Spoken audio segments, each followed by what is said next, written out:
Good morning students. The Asian international senior secondary school Begu की online classes में आप सभी का हार्दिक स्वागत करता हूं। आज अपन क्लास 9 के साइंस सब्जेक्ट के चैप्टर नंबर 8 जो कि गति मोशन है उसके बारे में बातचीत करेंगे। पिछले कुछ वीडियो में अपन ने इस चैप्टर के कुछ पॉइंट्स को क्लियर किया है। लास्ट अपना जो कल वीडियो था उसमें अपन ने गति के ग्राफीय निरूपण के बारे में बात करी थी। गति का ग्राफीय निरूपण,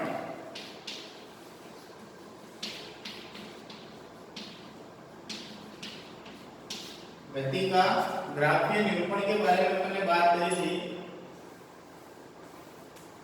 तो अपन ने दूरी और समय वक्र बनाया था। दूरी और समय, y एक्स पर दूरी लिया था, x एक्स पर समय को लिया था। जब समान समय में समान दूरी तय होती है तो एक सीधी रेखा अपने को प्राप्त हुई थी। दूसरी कंडीशन में जब असमान गति होती है यानी कि समान समय में अगर दूरी जो है वो समान नहीं होकर असमान तय होती है यानी कि बढ़ते हुए क्रम में होती है तो इस तरीके का वक्र अपने को मिलता है। ऐसे ही फिर अपन ने वेग और समय के बीच में भी ग्राफ बनाए थे, थोड़ा वो भी ध्यान दिला देता हूं। वेग और समय, और पहला वक्र बनाया था अपन ने जब वेग को क्या करा था, अपन ने नियत करा था, कांस्टेंट करा था। तो उस कंडीशन में समय का जो अक्ष है यानी एक्स एक्स उसके पैरेलल अपने को एक लाइन मिली थी इस तरीके से। और जब वेग जो है समय के साथ बदलता है तो फिर उसके लिए अलग अलग केस अपन ने लिए थे। जैसे एक केस था समय का वेग के साथ जो परिवर्तन था, अगर समान समय अंतराल में वेग में परिवर्तन समान रूप से हो रहा है, वेग बदल रहा है लेकिन कैसा, समान रूप से, जिस तरीके से टाइम बदल रहा है उसी तरीके से वेग भी बदल रहा है। तो समान समय अंतराल में वेग में परिवर्तन अगर समान है तो उसका अपने को जो ग्राफ है इस तरीके से मिलेगा, एक सीधी रेखा मिलेगी।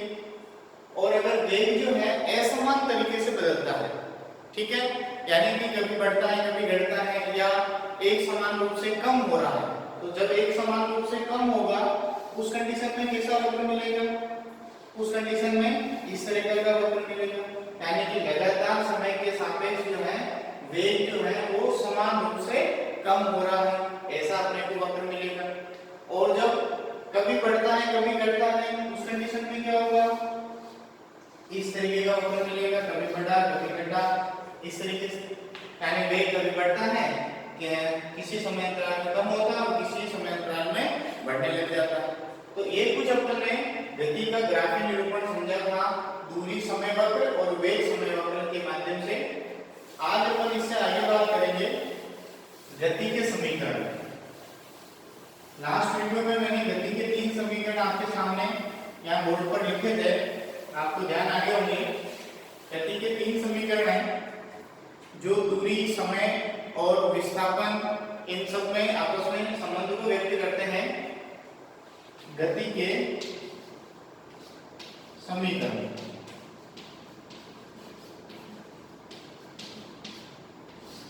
गति के 3 समीकरण हैं। पहला समीकरण क्या था, v बराबर u plus at, first equation था। दूसरा था s बराबर ut plus half at square.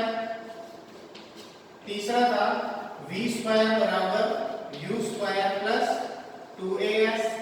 तो गति के 3 समीकरण अपन ने कल पढ़ लिए थे जो कि वेग, समय और अपना दूरी में s में, ठीक है, आपस में संबंध स्थापित करते हैं।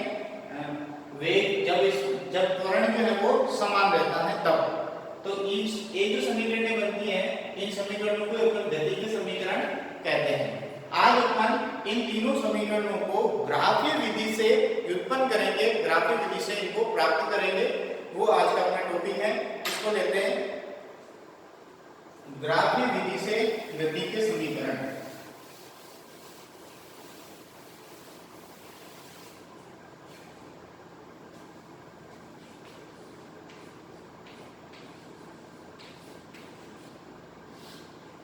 ग्राफीय विधि से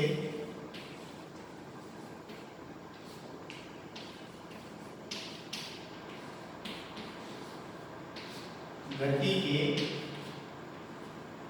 समीकरण, ग्राफीय विधि से गति के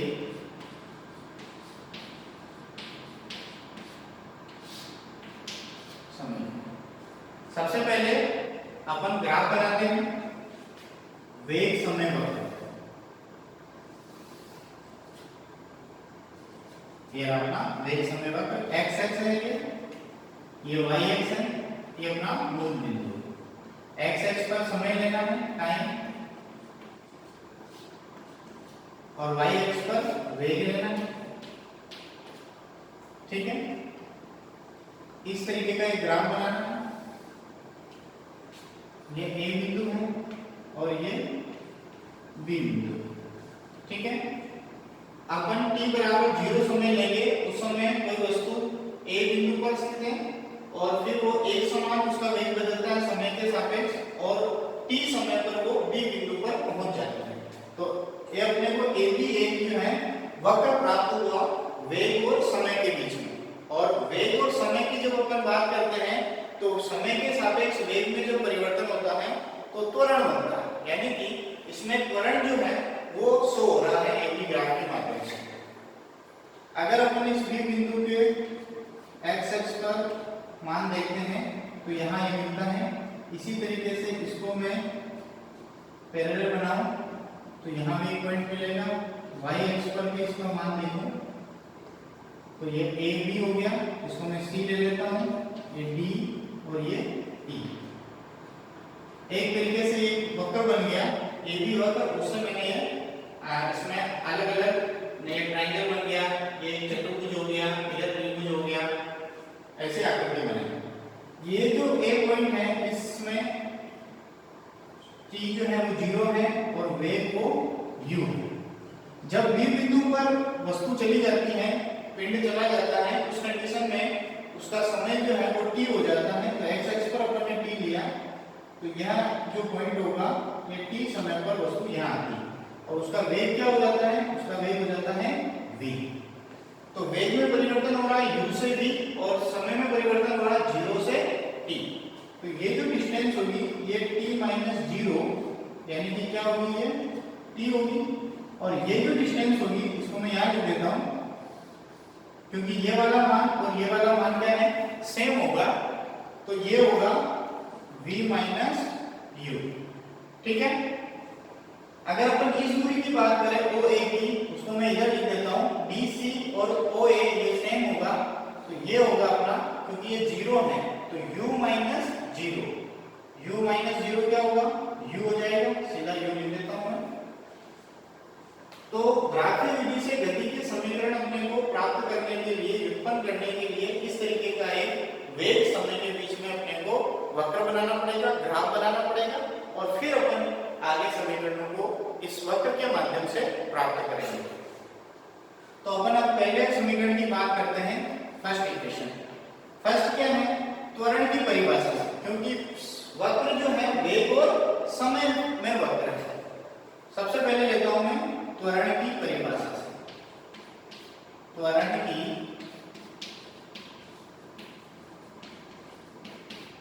परिभाषा से बताइए आप, त्वरण की परिभाषा क्या होती है। त्वरण बराबर, सीधा सूत्र लिखता हूं मैं, त्वरण होता है वेग में परिवर्तन और परिवर्तन में लगा समय। वेग में परिवर्तन बटेगा परिवर्तन में लगा समय। तो त्वरण बराबर फॉर्मूला हो गया वेग में परिवर्तन बटेगा समय। नोटेशन अगर काम में लो तो त्वरण को अपन ऐसे लिखते हैं, वेग में परिवर्तन यानी कि पहले वेग u था, बाद में वेग v हो जाता है, तो वेग में परिवर्तन हो गया v माइनस u अपॉन समय। समय क्या है, पहले 0 था और अब क्या हो गया, t समय हो गया, तो टोटल टाइम हो गया t माइनस 0 यानी कि t, ये टाइम है। अगर मैं t को इधर ट्रांसफर करता हूं तो ये a के साथ मल्टीप्लाई हो जाएगा, यानी कि 80 बन जाएगा।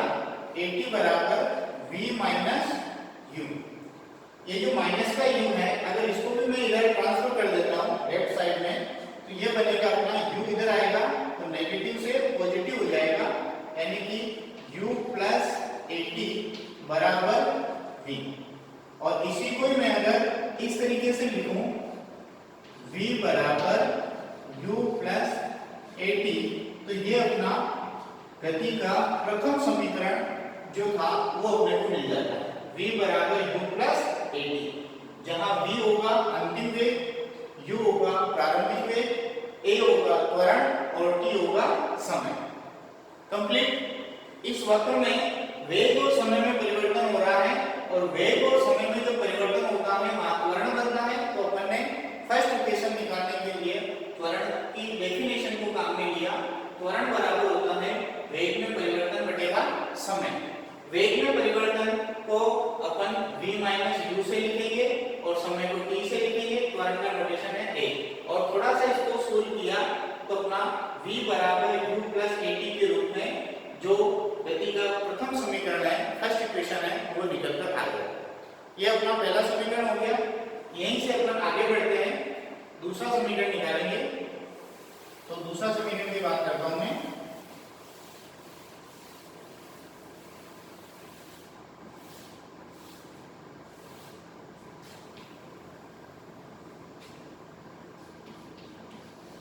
दूसरे समीकरण के लिए इस वक्र में जाता हूं मैं। जो ये AB विस्थापन है जो कि वेग और समय का वक्र को बता रहा है, ये जो AB विस्थापन है, ये विस्थापन जो है इसके द्वारा, इस वक्र द्वारा और इस समय x के बीच में जो ये पूरा एरिया बन रहा है, इस एरिया के इक्वल होता है। ठीक है, ये वक्र के साथ भी अपन इसको ले सकते थे। तो वेग और समय का जो वक्र होगा उसके द्वारा और समय x के द्वारा घेरा गया जो एरिया है, क्षेत्रफल है, वो ही क्या बताता है, AB विस्थापन को बताता है। तो मैं थोड़ा सूत्र रूप में लिखूं तो AB विस्थापन को मैं लिखूंगा S। विस्थापन को किससे लिखेंगे अपन, S से। तो विस्थापन S बराबर होगा, एक तो ये पूरा क्षेत्रफल ABDCOA,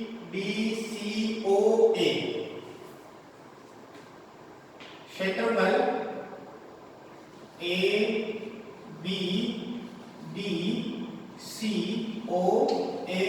का क्षेत्रफल।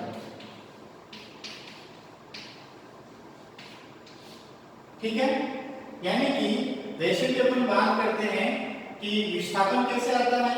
तो देखिए, वेग बराबर अपन क्या लिखते हैं, दूरी बटा समय। वेग कैसे आता है, दूरी बटा समय। ठीक है, अभी दूरी को अपन क्या कर रहे हैं, विस्थापन कर रहे हैं, क्योंकि विस्थापन ही क्या होता है, दूरी होता है। तो समय को अगर मैं इधर ट्रांसफर कर देता हूं तो वेग इनटू समय, ये किसको बताएगा, विस्थापन को बताएगा। ठीक है, तो वेग और समय का जो वक्र है वो अपने AB विस्थापन जो नजर आएगा उसको बताएगा। इस तरीके से भी लिख सकते हैं अपन इसको। और ये जो विस्थापन है ये ग्राफ के माध्यम से अगर अपन निकालना चाहें तो ग्राफ के माध्यम से इसको ऐसा कहेंगे कि AB वक्र जो है, जो कि अपना वेग और समय वक्र है, उस वेग और समय वक्र तथा जो x एक्स को बता रहा है समय वक्र और वेग समय वक्र के बीच का जो क्षेत्रफल है वो परिणामी विस्थापन को बताता है। चाहो तो आप, मैं इसको नोट कर देता हूं ताकि आपको अच्छे से समझ में आ जाए। परिणामी विस्थापन बराबर परिणामी विस्थापन, वो क्या होगा, वेग समय वक्र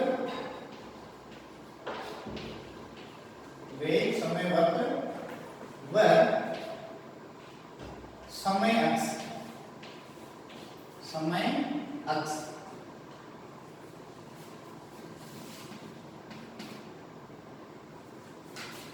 द्वारा बनाया गया क्षेत्रफल।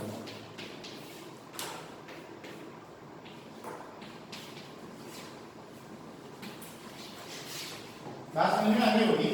जो परिणामी विस्थापन है वो वेग समय वक्र कौन है? AB वक्र। ठीक है, ये जो AB वक्र बन रहा है वो वेग समय वक्र और समय एक्स मतलब समय को अपन ने x एक्सिस पर ले रखा है तो x एक्स भी कह सकते हैं और समय x भी कह सकते हैं। इन दोनों का जो क्षेत्रफल होगा, इन दोनों के बीच में बना हुआ क्षेत्रफल जो अभी अपने को इस वक्र और इस x एक्स के बीच में एरिया नजर आ रहा है वो है ABBCOA। वही मैंने यहाँ लिखा आपके सामने ABBCOA का क्षेत्रफल। वो क्या होगा? परिणामी विस्थापन जो कि S से अपने लिखा है उसको बताएगा। तो ये हिंदी में भी लिख सकते हैं और इस तरीके से भी लिख सकते हैं।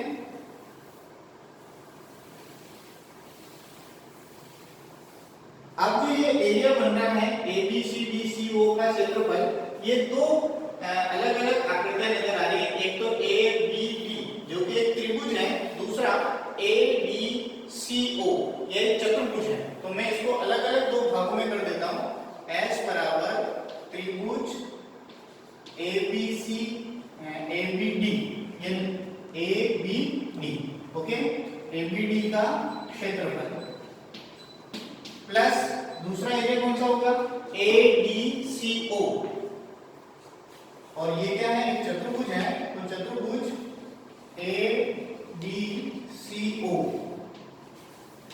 ADCO का क्षेत्रफल। ठीक है, त्रिभुज का क्षेत्रफल क्या होता है? 1/2 आधार इंटू ऊंचाई, 1/2 आधार इंटू ऊंचाई प्लस चतुर्भुज का क्षेत्रफल क्या होता है? लंबाई इंटू चौड़ाई। अब अपन यहाँ देखते हैं आधार क्या है? आधार मतलब AD दूरी, और AD को अपन क्या लिख रहे हैं? T लिख रहे हैं। तो मैं सीधा लिख देता हूँ 1/2 इंटू T, और ऊंचाई कौन बता रहा है? अपना BD दूरी, और BD दूरी को क्या लिखा? V माइनस U, ये V माइनस U प्लस जो चतुर्भुज का क्षेत्रफल है लंबाई इंटू चौड़ाई, ये चतुर्भुज है अपना ABCO। इसमें लंबाई क्या है? लंबाई अपन OC भी ले सकते हैं, AD भी ले सकते हैं, सेम होगी। उसको किससे लिखा अपन ने? T से, ये रहा T इंटू चौड़ाई अपनी कौन सी होगी? CD या AO, तो उसको क्या लिखा अपन ने? U। ये सब अपन ग्राफ से कर रहे हैं, इसलिए अपन ने इस विधि को क्या कहा है? ग्राफ की विधि से गति के समीकरण। सारी चीजें ग्राफ से लेकर आनी है। ये बनता है अपना 1/2 V minus U into T plus ये बन जाएगा UT। ओके, S बराबर चल रहा है। यहां मैं अगर T को अंदर मल्टीप्लाई करता हूं तो ये बनता है 1/2 VT minus UT plus UT S बराबर। ठीक है, और अगर यहाँ अपन चूंकि अपना जो गति का दूसरा समीकरण है वो S बराबर UT plus half AT square है, तो यहाँ अपने को AT स्क्वायर चाहिए, यानी कि V माइनस U की जगह अलग वैल्यू पुट करनी है। तो ये थोड़ा मैं इक्वेशन नंबर फर्स्ट में ले जाता हूँ आपको। समीकरण नंबर अपना 1 था V बराबर U प्लस AT, और अगर इसमें अपन ने U को ट्रांसफर कर दिया तो ये V माइनस U बराबर AT इस तरीके से नजर आ जाएगा। ठीक है, ये समीकरण फर्स्ट था अपना V बराबर U प्लस AT। अगर मैंने U को उधर ट्रांसफर कर दिया ये बनेगा V माइनस U बराबर क्या बनेगा? AT। तो ये चीज मैं यहाँ काम में ले रहा हूँ। यहाँ मेरे पास V माइनस U है, इसकी जगह मैं क्या रिप्लेस कर सकता हूँ? AT कर सकता हूँ। तो समीकरण फर्स्ट से लिख भी सकते हैं यहाँ, समीकरण 1 से। ठीक है, S बराबर क्या बनेगा? 1/2 V माइनस U की जगह क्या लूंगा मैं? AT, ये लो साहब AT लिख दिया इंटू T प्लस QT। अब ये AT T से मल्टीप्लाई होगा तो TT मल्टीप्लाई होगा T स्क्वायर बन जाएगा, यानी कि S बराबर half AT square plus UT। और इसको अपन इस तरीके से लिखें, S बराबर इस UT को आगे लिख लें, ये UT plus half AT square. तो ये अपने को गति का दूसरा समीकरण प्राप्त होता है जो कि अपन ने ग्राफ की विधि से निकालकर दिखा दिया है। तो ये अपना सेकंड इक्वेशन हो गया s बराबर ut plus half at square, जो कि मैंने इस वक्र के माध्यम से आपको निकाल कर बताया है। ये गति का दूसरा समीकरण हो गया।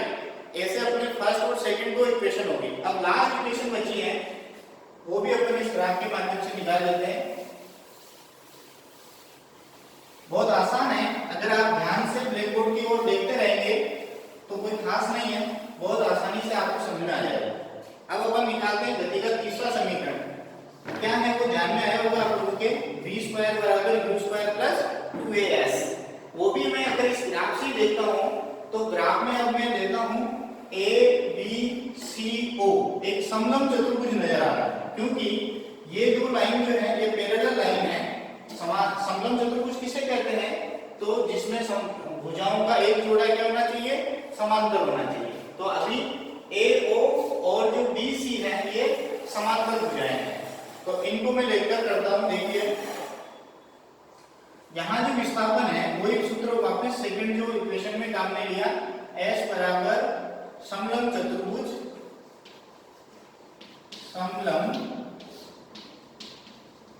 चतुर्भुज ABCO का क्षेत्रफल। ठीक है, पिछली बार में ये एरिया लिया था, लेकिन इसको दो भागों में अपन ने त्रिभुज और चतुर्भुज में तोड़ दिया था। अभी मैं केवल पूरा समलंब चतुर्भुज ले रहा हूं ABCO। ठीक है, आपको ABCO, जिसमें AO और BC ये समांतर भुजाओं का एक जोड़ा है, इसलिए अपन इसको समलंब चतुर्भुज कह पा रहे हैं। इसका क्षेत्रफल, और समलंब चतुर्भुज के क्षेत्रफल का सूत्र क्या होता है, 1/2 समांतर भुजाओं का योग, समांतर भुजाओं का योग इनटू उनके बीच की ऊंचाई। लंबवत ऊंचाई भी कहती है वो सीधी ऊंचाई कह सकते हैं, लंबवत ऊंचाई कह सकते हैं, या सीधा आप ऊंचाई कहेंगे। तो 1/2 समांतर भुजाओं का योग, समांतर भुजाएं कौन कौन सी होगी, एक तो AO और एक BC। ये लो सा AO प्लस BC इनटू इसके साथ क्या करना है, ऊंचाई। ऊंचाई कौन बताएगा, या तो OC या AD। तो अभी OC अपन ऊंचाई के रूप में ले सकते हैं। 1/2 AO को क्या कह सकते हैं अपन, ये डिस्टेंस जो है उसको U से लिखा, U प्लस BC क्या है, BC अपना हो जाएगा पूरा यहां से लगाकर यहां तक, यानी कि V माइनस U, वो तो ये डिस्टेंस है, और नीचे वाली है U, तो V minus U plus U, दोनों को प्लस करेंगे। देखिए मैं यही कर देता हूं, V माइनस U और नीचे वाली इसमें ऐड करेंगे U, तो U से कैंसिल हो गया। टोटल जो ये डिस्टेंस है कितनी है, V है। तो मैं यहाँ सीधा BC की जो वैल्यू है वो V रख रहा हूं इनटू OC क्या है, ये वाली डिस्टेंस, और ये की AD के रूप में है, और वो अपना टाइम t शो कर रहा है, यानी कि t। ठीक है, ये S बराबर अपने को मिल गया, S बराबर 1/2 U plus V into t। अब ये जो t है ये भी अपने को समीकरण फर्स्ट में जाकर इसका वैल्यू लेकर आना है, समीकरण 1 से। समीकरण 1 क्या थी, एक थी V बराबर U प्लस AT। ठीक है, अपने को t की वैल्यू चाहिए, U को उधर ट्रांसफर करो, क्या बनेगा, V माइनस U बराबर AT। फिर अपने को t चाहिए, इसलिए a को भी ट्रांसफर करो, तो क्या मिलेगा, V minus U upon a बराबर t।